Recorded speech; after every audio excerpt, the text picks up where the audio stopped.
it's Alyse from Spicewalla. Come on in and take a look at my kitchen.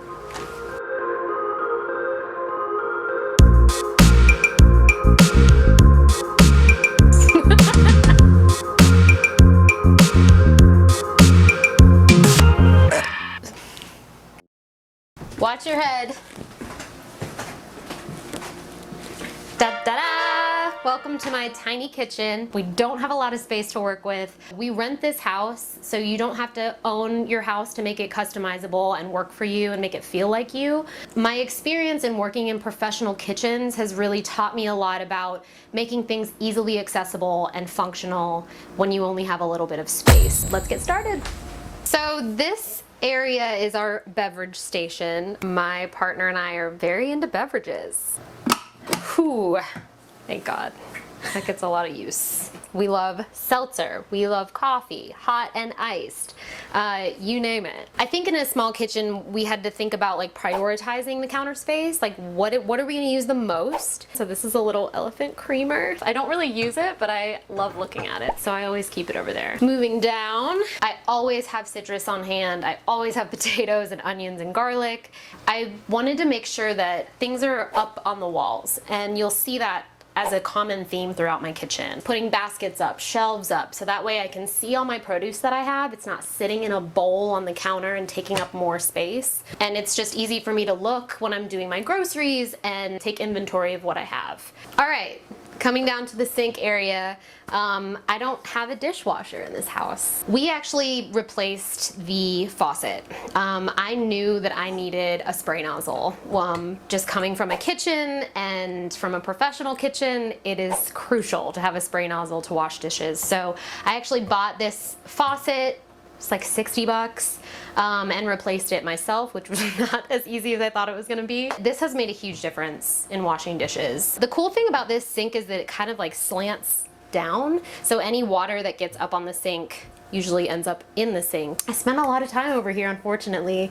Washing dishes is my least favorite thing to do, and I usually have a lot of them. Oh, also this, I'm trying to get away from paper towels. So this is actually like a reusable paper towel. You can see my paper towel rack is empty. I'm trying to be better. It's hard. I usually use a lot of paper towels.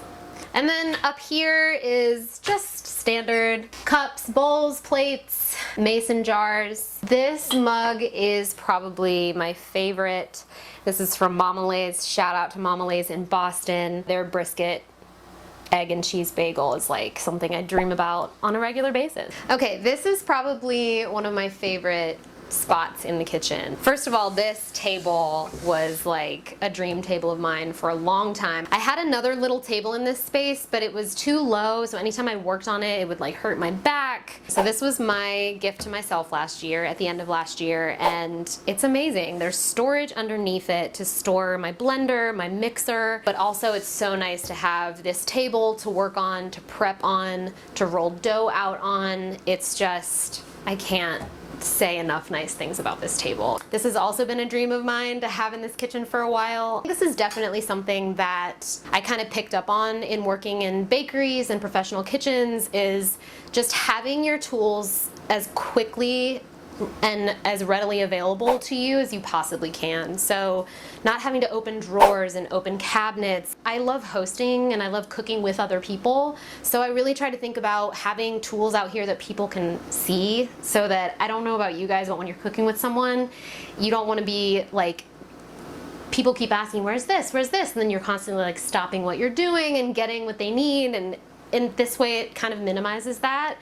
And like, if someone walks into my kitchen when I'm in the other room talking to somebody else and they want to find the wine key, it's readily available. Also, shelves, I installed these up here. These are just to display some things that I really like to look at and things that are kind of sentimental to me, so it's just a nice thing to have. This thing is really cool. My friend, I'm obsessed with eggs. Eggs are like my favorite food, so for Christmas my friend gave me this vintage egg carton. She also made a felt fried egg Christmas ornament. These up here were actually gifts from my husband. So sweet. These are some cookies that I did for Spicewalla's 12 Days of Cookies. It was a really sweet gift to kind of like look at some past work that I've done. All right, now the moment you've all been waiting for. I call this the Spicewalla Shrine. You can probably see why. These are just a portion of the spices that I actually own, which is kind of insane, but I kind of prioritize the ones that I use the most, so these are my top players. I installed this shelf. When I look at people's kitchens and I see that they store their spices above the stove, if that's the best place that works for you in your kitchen, I get it. Sometimes you don't have a lot of wall space or anywhere to put your spices, so make it work for you. And I get why people want them to be right there while they're cooking. But really the best thing to do is to keep them away from the stove, to keep them away from light if they're in glass or plastic jars. And that's what's great about our tins is you can kind of put them up, they can look really pretty, and you don't have to worry about light getting to them. It's really nice to just see what I have and get inspired. Sometimes when I feel like I don't know what to make, I'll just kind of come over here and look at these and be like, oh yeah, I have bearberry. Maybe we could use that tonight. So it's good for inspiration too. So this is the cooking area, as you can tell. A big thing in this kitchen that I knew I wanted immediately was a pot rack. Again, just want to put things up, be able to see them, be able to access them quickly.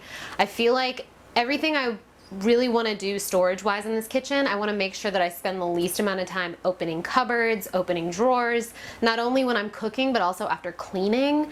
I think it just saves a lot of time. I don't have like the world's best knife collection. Once I find a knife that I really like, I kind of just stick with it. So my Shun chef's knife and my paring knife are really the only ones I use, unless I need a bread knife, obviously. I probably sharpen them like every 3 months or so. I have a stone that I use. I'm not a fan of the countertop, like rake your knives through it. It usually ends up doing damage to the bevel.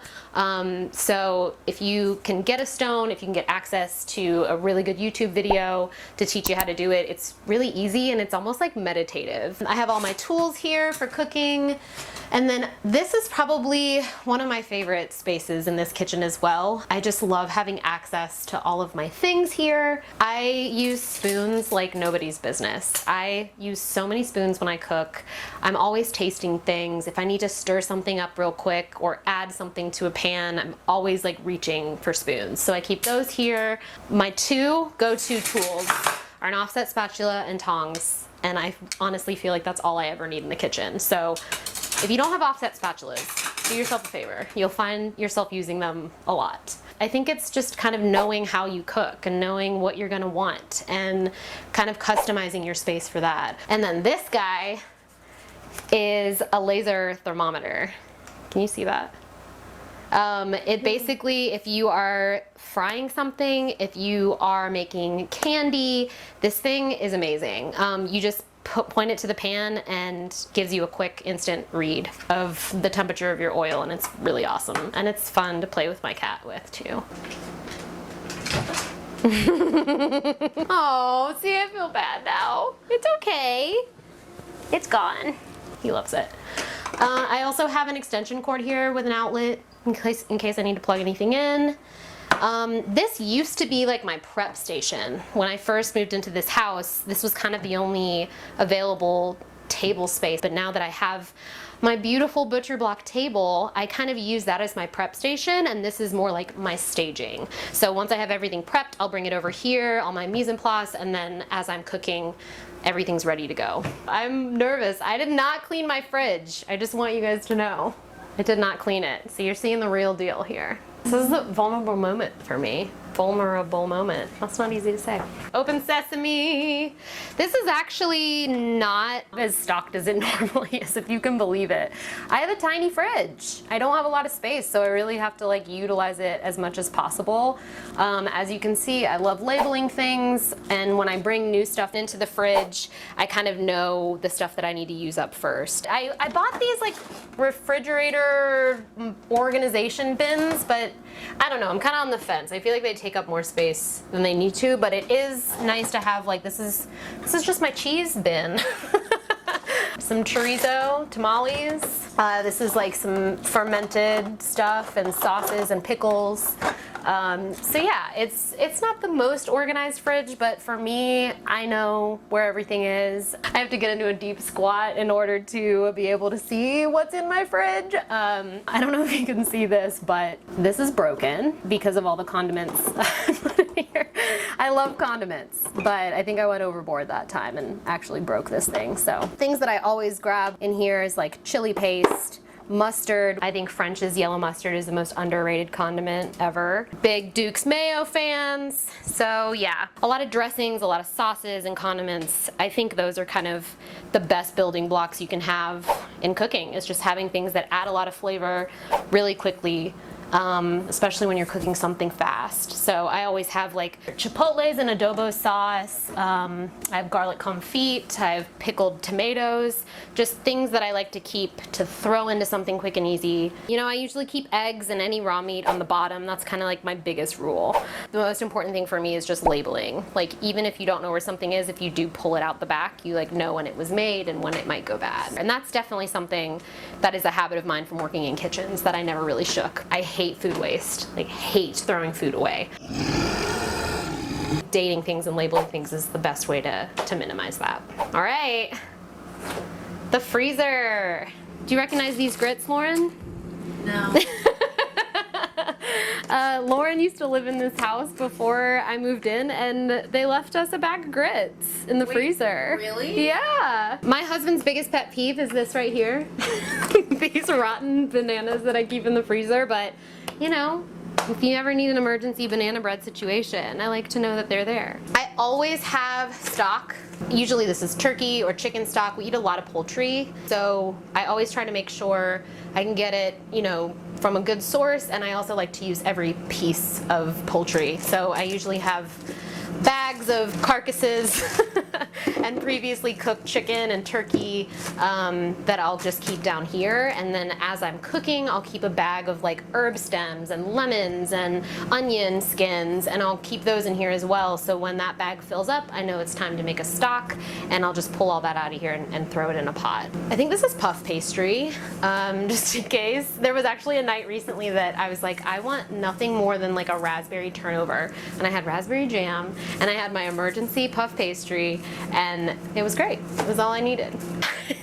I'm not a big ice cream eater. I know that's weird, but I usually have a little baby Cherry Garcia in my freezer. It's just like comforting to know it's there if I need it, so I always have that in there. Personally, I think the freezer is the most underutilized part of a kitchen. It's really something that you can prep things ahead of time. You can keep things for a long time, especially in the summer if you have a garden and you are pickling things or cooking things ahead of time. It's a really great way to reduce food waste. It's a great way to store food for a longer period of time, and I love my freezer. I use it all the time. Oh, I have to show you this. My dad's side of the family is Mexican, and you cook a lot of like new Mexican style food, so it's a lot of green chilies and red chilies, and this is actually Hatch red chili powder. It's very hard to find here in North Carolina, so I actually have my family mail it to me. I keep it in the freezer. So hopefully we can source some for Spicewalla and have some Hatch red chili for you guys, but for now I keep my spice shipment from my family in my freezer to have at all times. For Tupperware, I have somewhat of a system. This is just a giant square cake pan, a rectangular cake pan. I am a big fan of deli cups. You know, I save like takeout containers and stuff for when I'm sharing food with people. And then I keep all my lids in this little guy, another Container Store find.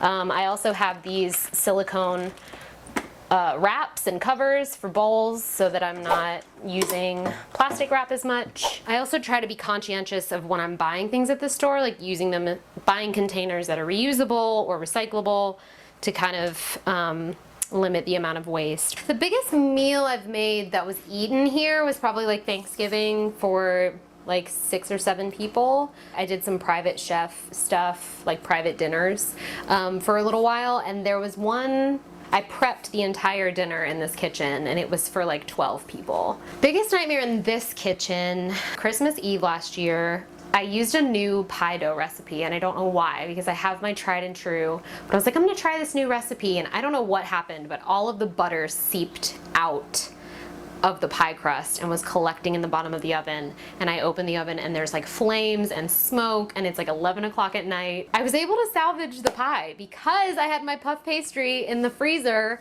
so I just like got rid of the horrible pie crust, cleaned out the oven, saved the filling, and then the next morning just wrapped it in puff pastry and called it a day. But that was a tough one. All right, thanks for coming over. Hope you had fun. I gotta get back to work, so get out of here. Beat it.